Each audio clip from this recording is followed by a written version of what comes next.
Vous ne le savez peut-être pas, se déplacer en moto peut être un choix à double tranchant. Bien que cela garantisse une arrivée rapide lors d'une course, certains quartiers comportent des risques pour la sécurité qui doivent être pris en compte. Plus d'explications avec Alexis de la Rivière. Difficile de se déplacer dans le quartier Jacopango et Domé dans l'arrondissement 9 d'Iré. Et pour cause, l'état chaotique et ensablé des routes qui mènent vers ces quartiers ne permet pas aux taxis traditionnels d'y accéder. Ce qui ouvre la voie au phénomène de transport par taxi-moto. Vous voyez, là-bas, les taxis ne rentrent pas. Les taxis ne rentrent pas. Donc on ne peut pas quitter le domaine ici à pied. Donc il faudra emprunter la moto. Parce que le quartier Jacopango, c'est dans le clavier. Ici au Goudron, si on fait les taxis, on nous attrape par les policiers.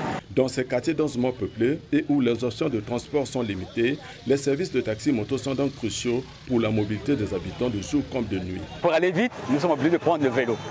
Sinon, il faut avoir une voiture 4x4. Donc nous préférons le vélo que les 4x4. S'il n'y a pas de vélo, on ne peut pas faire autrement. Malheureusement, ces chauffeurs de taxi qui rendent d'énormes services aux populations enclavées sont le plus souvent confrontés à des menaces constantes de sécurité et de vol.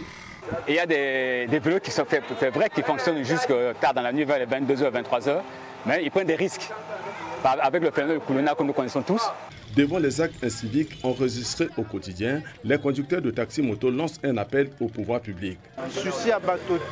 Le vœu de tous les habitants du domaine est que l'on électrifie l'avenue des Dalets. Que même s'ils n'arrangent pas la route, qu'ils arrangent ne fût-ce que les caniveaux.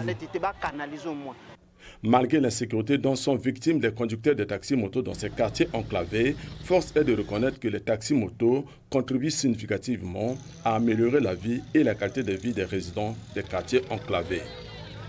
Voilà.